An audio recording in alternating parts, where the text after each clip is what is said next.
હાલો મીઠાઈ લેવા દે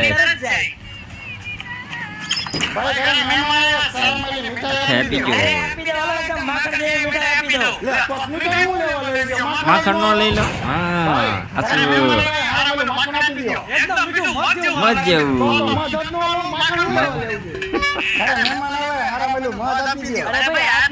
એકદમ પાણી જેવું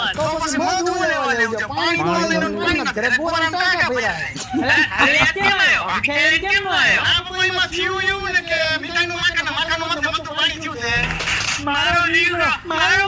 મને તારી માટે ગર્વ છે પણ બટા તું આખા ગામમાં ફર્યો તો તારા ચંપલના તળિયા તો ઘણા છે ના બાબા તમે અત્યારે તો કીધું કે તમારા મહેમાનના સંપલ પહેરા ખુરશી વાળા ભાઈ બેઠા ને એમના ચંપલ પહેરીને કે તમારા વાહ દીકરા વાહ